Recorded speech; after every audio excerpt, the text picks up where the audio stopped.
We're here to idea you, to fire up your curiosity and connect you with the people and ideas that shape our world. Watch, listen, understand, connect, and create. Let's move the human story forward together. Welcome to ideaXme. I'm Neil Koenig.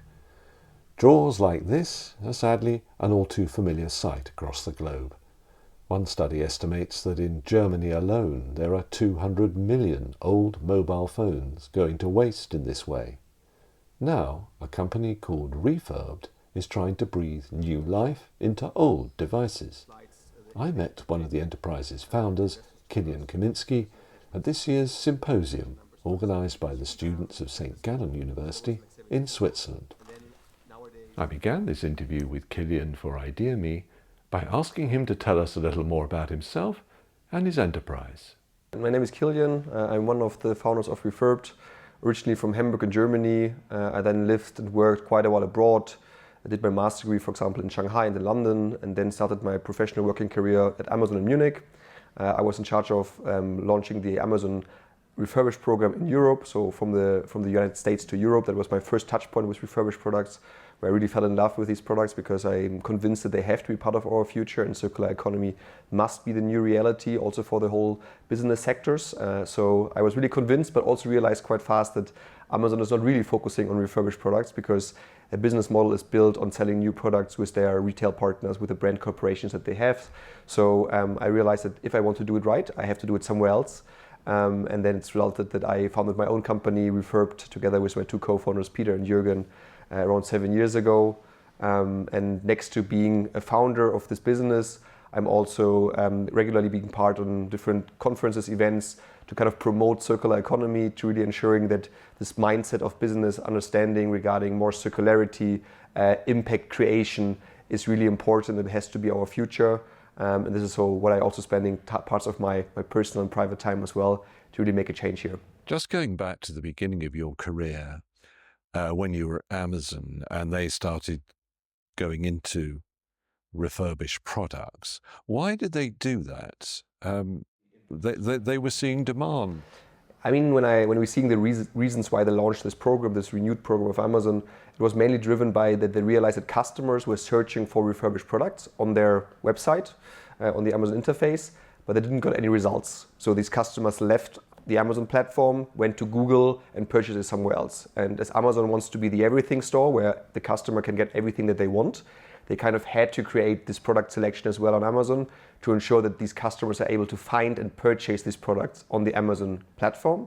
But they didn't want to kind of guide customers which are willing to buy a new product to the refurbished selection. And this is kind of that it was just made for customers which were actively searching for it, but it was not the goal to really changing the consumer mindset of customers, of the Amazon customers, from buying new products to the more sustainable option of buying refurbished products. And this kind of created the frustration on my personal side, who was in charge of the program and was motivated of making this program big, and then realizing that the constraints about the strategy, which is different from Amazon itself from a strategic point of view than for me as a project manager. And this resulted then in myself quitting my job there and creating Refurbed as a new business venture for myself with my two business co-founders. So how did you go about starting the company? I would say, quite honestly, when I was working at Amazon, I was really frustrated in my role because I realized that I cannot really do something and make it big as I want to make it, and specifically also not as big as the potential that I saw in this product offering of refurbished product and this new category, which is kind of created between used and new products. So I was on a weekend trip to Vienna because I was based in Munich, and I visited a friend there who I was studying together with in Shanghai doing my master's degree. And we had a dinner together. He was a consultant for McKinsey, the big consulting company, and was mainly consulting big e-commerce players, marketplaces in all of the kind of industries.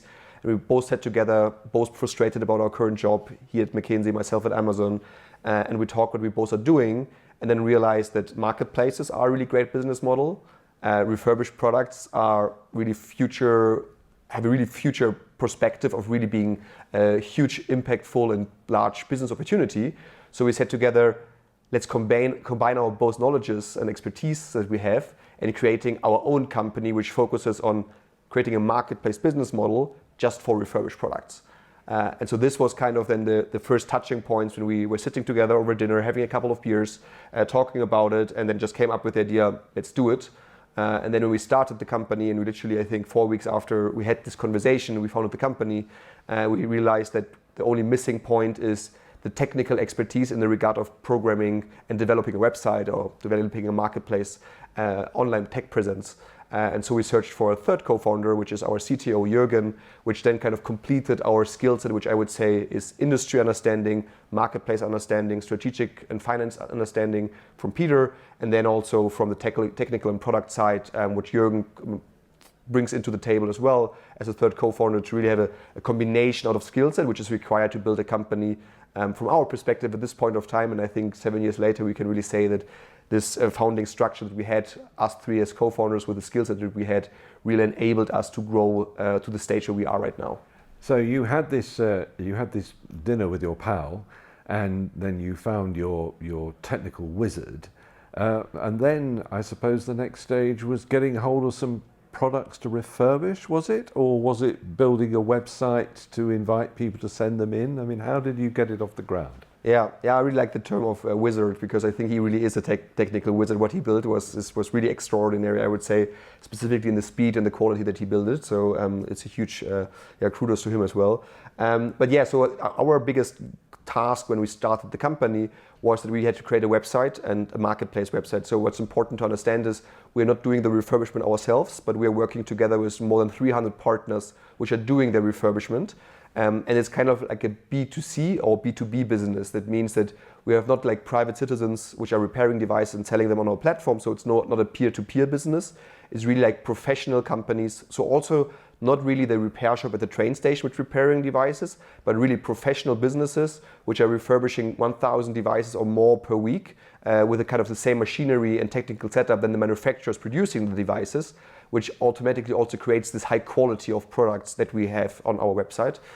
So we had to create this website and then had to onboard these refurbished businesses, which then would use us as a sales channel of their products to end customers.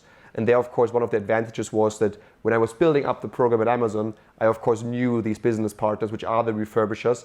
So this touch point about getting the supply side on our website was, I would say, like relatively easy, or we had at least a good connection and network already through myself and my previous experience at Amazon, that we could get a couple of partners first-hand on our platform offering products. And then of course it was still a challenge, but the only challenge was to create the demand and getting customers which are interested in buying these products and purchasing these products on our website. So this was kind of the first big challenge and task that we had as a company. Going back to the beginning, there were these outside companies who were already doing this refurbishment, possibly selling through Amazon or maybe eBay. That's where I might think of looking first. It's not the sort of dedicated portal, is it, for refurbished goods? So this industry kind of exists, but it doesn't really have a shop window. Is that what you're kind of providing then? Exactly. We try to bring this offerings which are out there in the market, but really difficult to find, together. And I think the big advantage that we have, because some refurbishers also have their own website, but this industry, I would say, it requires a lot of expertise and skilled people of doing the refurbishment. And normally what they do is to optimizing it in the regard of efficiency. So that means that they, for example, just refurbishing smartphones, and maybe even within the smartphone category, only iPhones or only Samsung products, and with laptops, only Dell notebooks, for example. So it's really specialized. This means that if you are searching a smartphone and a notebook at once refurbished, on this individual website, you probably would only find one or the other. So you would have to purchase from two different places to buy these products. And so we tried to bring all of these offerings together on one single platform, where we now also not only having smartphones or notebooks, but we even having other consumer electronic product categories like smartwatches, tablets, but even extended to new categories like home devices, as for example, a vacuum cleaner, kitchen products like a coffee machine or Hoover, or a Thermomix, kitchen aids, kitchen machines. And now even we launched sports equipment, so you can even buy a refurbished e-bike or ski and snowboards on our website. So we really had this vision to ensuring that the customers have an alternative of buying something more sustainable and are not requiring to buy new. And this is kind of also our, I would say, long-term vision, that we want to be this sustainable Amazon. When you want to buy something circular and sustainable, you should in the future go to refurbed and get everything what you need to consume as a more alternative product offering than buying it new. And this is kind of the goal that we're having, and this is where we're really strongly also focusing on constantly extending the product category under this extremely important requirement of high quality. Because I think this is one of the most important aspects for success, is to ensure that the customers understand that the quality is high. And as you, for example, stated, people would probably consider, like, let's say, an eBay in this regard.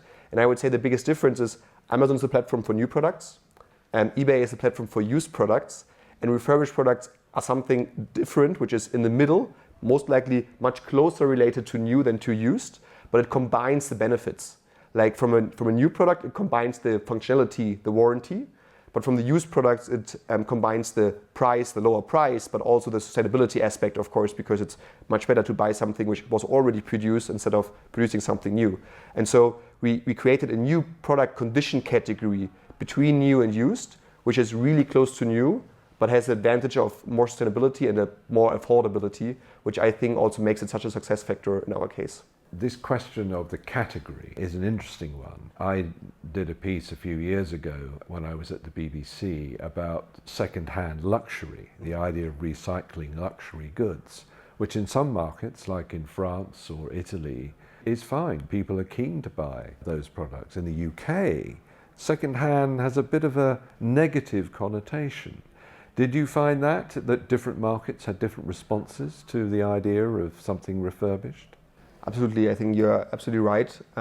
Customer behavior is totally different from country to country, and we also realize that also, I would say, from a marketing and branding perspective. So in the Nordics, sustainability is a much more lift up, I would say, area as well. So that means that if you're advertising the products there about the sustainability, like the positive sustainability aspect, if you're buying refurbished products compared to a new product, it's much more well received.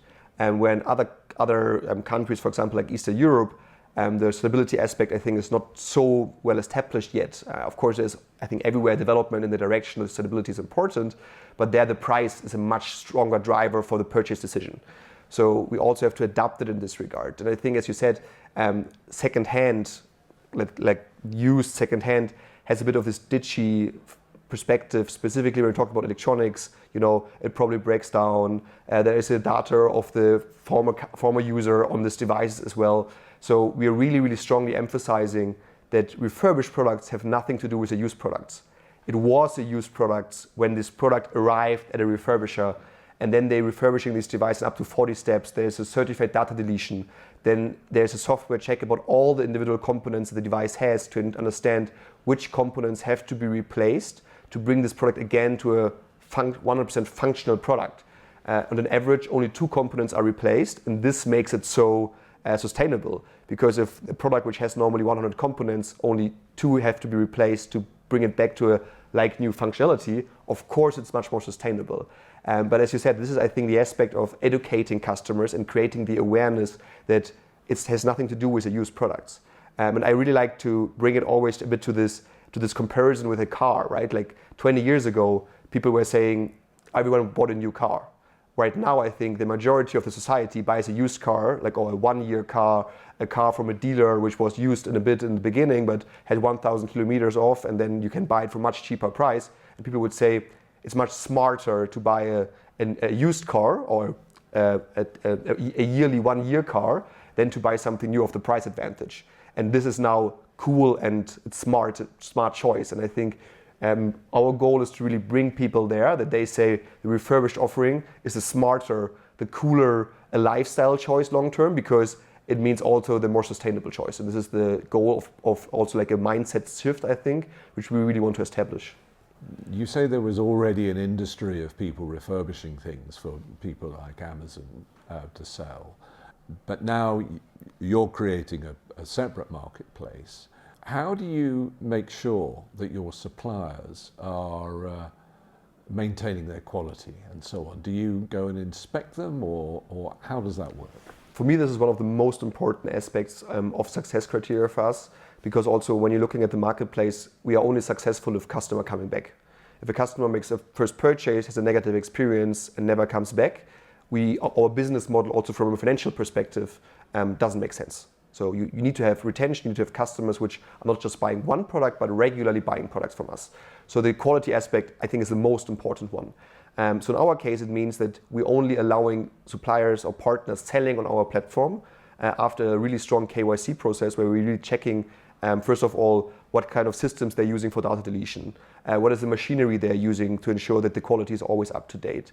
We're checking about their financial data, like where they're buying the products from, so that we can ensure that there are no, like, let's say, gray imports or something, but it's all official sources for products where they can buy them, and the quality of spare parts, for example, is also under the requirements that we have. So we really created ourselves our own quality criteria catalog, because it is not existing in the market. There is no official European policy what refurbishment means, what it requires. So we had to build it ourselves, our own guidelines, which our partners have to follow. And then, as you touched, we're visiting our partners on a regular basis, but we're also doing regular mystery shopping. Because, I mean, that is always a great perspective of just checking out, buying products, checking the quality of the devices, and then getting feedback to our suppliers. But what I also have to say, the most valuable and trustworthy and fastest feedback that you can get is from customers. Because if customers receiving a device which is not with the quality that they expected, they will complain. And if they complain, they do it through our platform, because we build a system where the communication between the supplier and our customers is always through our system. So we detect everything literally live. So if we would see, let's say, any kind of a spike that there are more than usual complaints about the quality, for example, of the devices or something, we can directly take action and, for example, warn the partner of ours, but even suspend the partner depending, of course, on the issue. That means that we have a really strong overview and live tracking kind of the quality to ensure that we're only working with the best partners in Europe, to ensure that the customers really get the products that have the highest quality, what they're satisfied with. And I think why we are successful, it is also shown that we have more than 50% of our customers are coming from referrals. So where friends, family tells them, hey, I had this product purchased on refurbed, it works amazing. If you buy the next product, you should check it out as well. And I think referrals, such a high referral quote without giving them something for referral, so there's no price discount or something. They just do it from their own perspective because they like the idea, they really want to promote it further. It's probably the biggest compliment that a company can get, and also shows, I think, quite well that we're doing quite a good job in this regard. You mentioned regulation. Should there be regulation? Should there be a standard? I personally think it would make sense because there are a lot of also bad actors in the market, I would say, which are using the term of refurbished and selling products which are not properly refurbished with a term refurbished, which means customer for these reasons maybe turning away from the whole category of refurbishment. Not only just from this one partner, but from the whole category. And this, of course, also means that the whole industry is suffering from these bad actors. Myself, I'm part of the European Refurbishment Association, which is the biggest industry association representing the refurbishment industry in Brussels. So it's a lobbying organization as well. And I'm vice chair of the board there, where we try to also speaking to the policymakers and through the regulatory side to kind of creating more standards, more quality criteria for the European market of refurbishment to really ensure that long term there are guidances and standards which everyone in the industry has to fulfill, at least minimum standards, to ensure that, let's say, low quality partners, bad actors, are kind of automatically excluded from this industry, to ensure that we safeguard also the term refurbishment long term, to ensure that the customers which are buying that have an understanding what they can expect of a quality for products. What about trade-in? Are you going to allow customers to trade their products in? Yes, we do as well. So we have our own trade-in and buyback program on Refurbed, which I think is really, really important because there's a huge issue right now that the majority of people keeps their devices at home.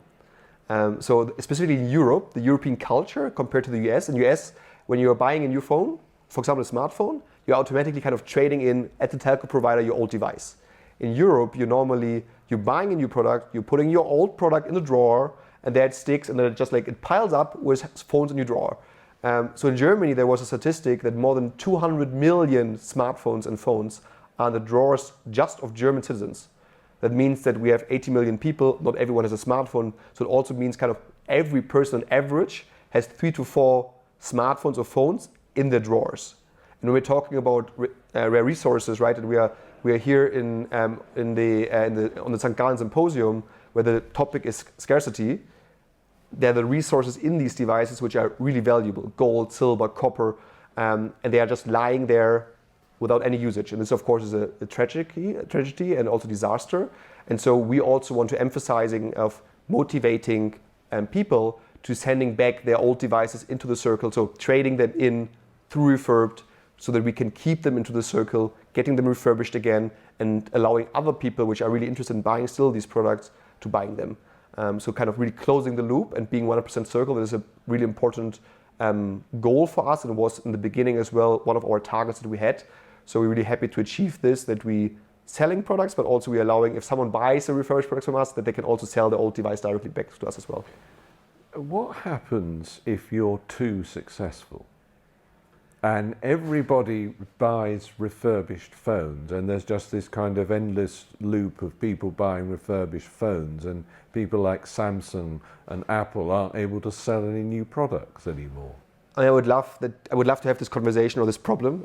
Right now, the refurbished industry is not even 1% of the new product market, right? So there's a huge development opportunity still, also requirement of really going into this direction and grow this industry.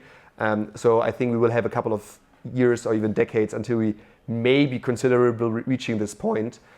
What we see is that, of course, the product development is also slowing down. The innovation of new products. I mean, you have this, let's say, the Apple Watch now, for example, as a new big thing. But when we talk about smartphones over the last decade nearly, of course, the camera got a bit better, more megapixel of camera quality. Maybe it was a millisecond faster, but the advantage of upgrading your phone got less and less important, which of course is really helping us, because that also means that you don't need to have the newest version anymore. You don't have to queue in front of the stores when the product is launched anymore. You're happy to also buy 1 or 2 generations, previous generations, because it's still an absolutely great product. So I think that it would be great to go to this direction, having the problem, but quite frankly, it's a long way to go. And I think until then, it's much more about, on the regulatory side, as we touched before, for example, to go more in the direction about how we can make these products even more repairable, how we can force also the manufacturers to build these products on the design level, like Eco-Design Directive, for example, on Europe level, that they are more easier to repair, that they're easier to refurbish, that they are maybe working in modular systems, because I think there's a huge development. Thinking about myself, when I had my first smartphone, I think it was a Nokia phone or something, where we could play Snake on it. That was still my childhood memory. And when I wanted to change the battery, I could open the back cover, take it out and take it back in. Nowadays, I'm now the managing director of a company which is in the refurbished space. We have 300 people, and the friends of my parents often ask me, can you repair my phone because I have a defect? And I cannot.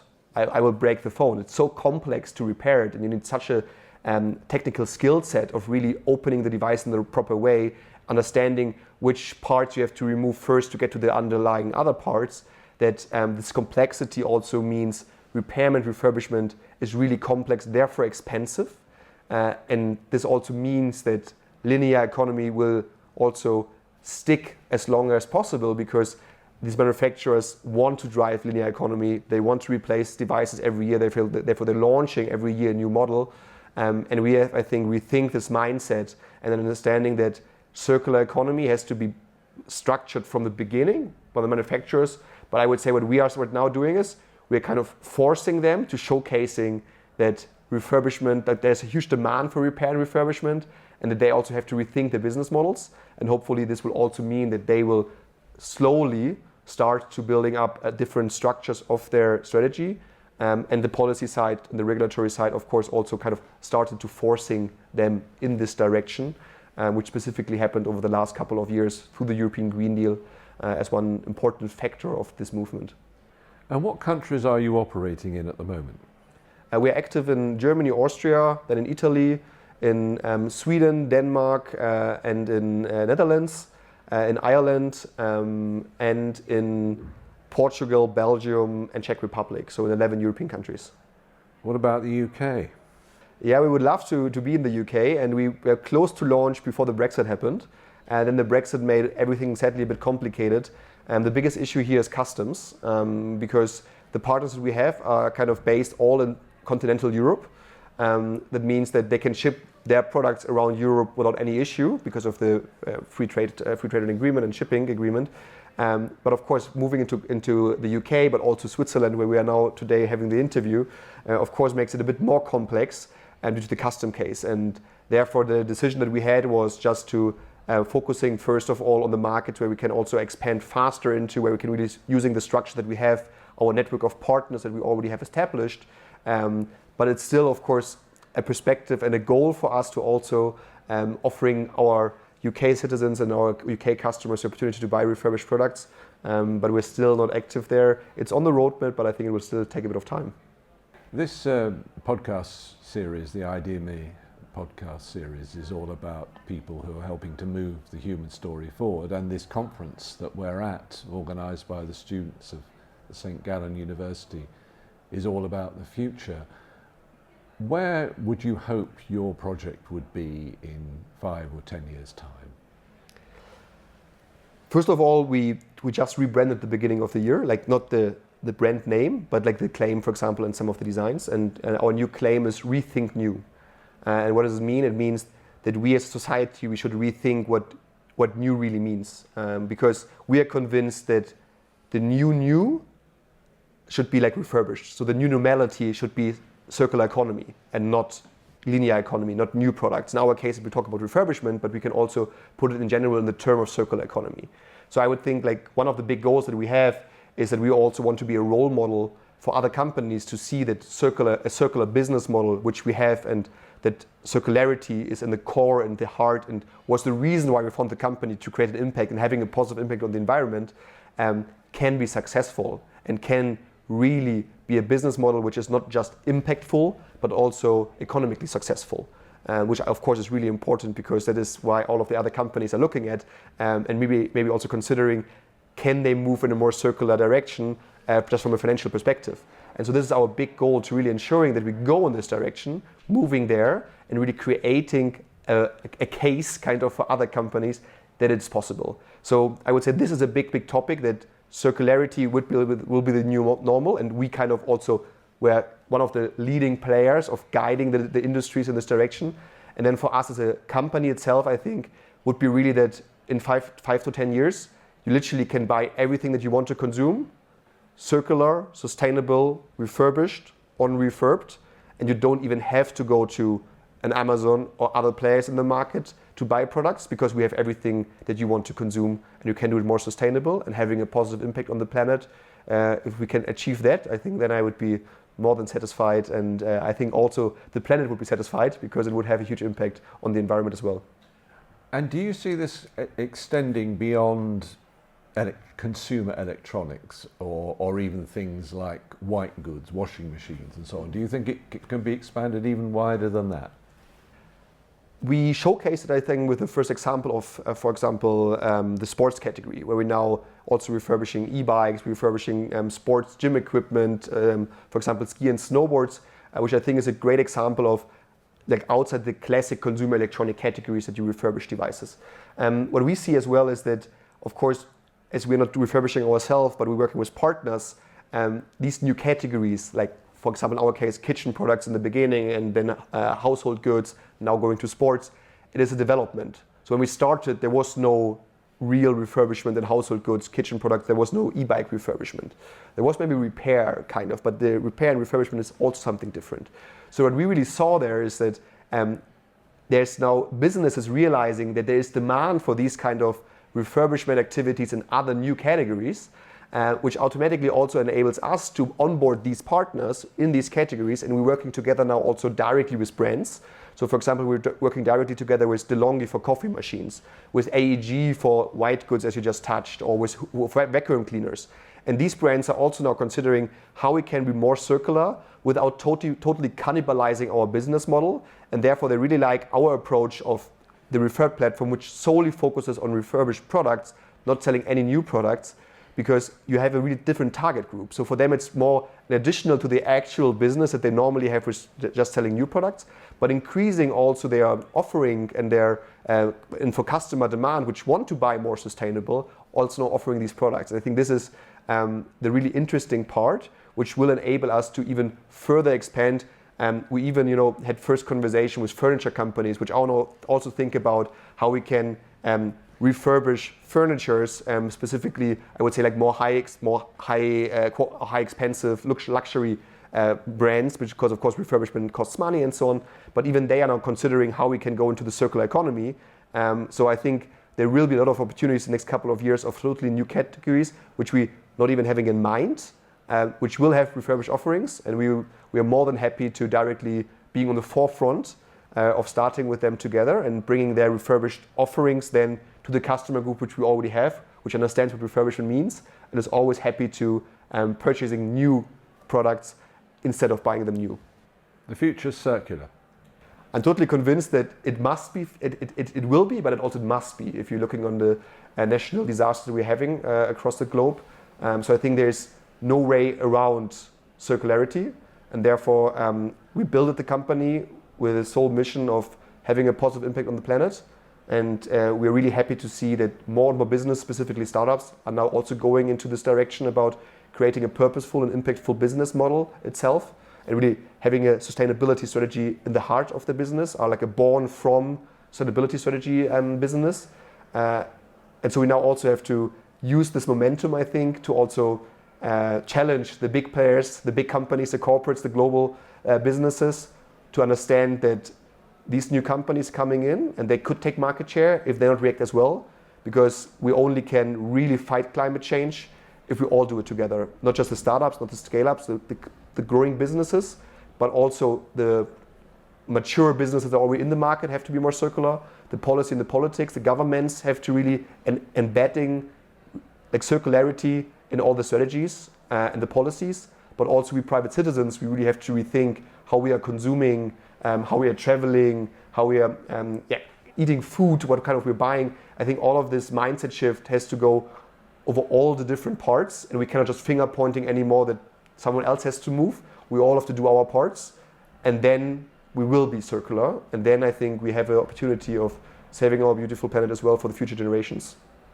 Kilian Kaminski, thank you very much. It was a pleasure to be here. Thank you very much for your time. Thank you very much for being with us for this episode of the ideaXme Show. ideaXme is a global platform. Our mission is to move the human story forward by sharing knowledge of the future. You can find us on all major audio networks at www.radioideaXme.com, on YouTube and Vimeo. Please subscribe.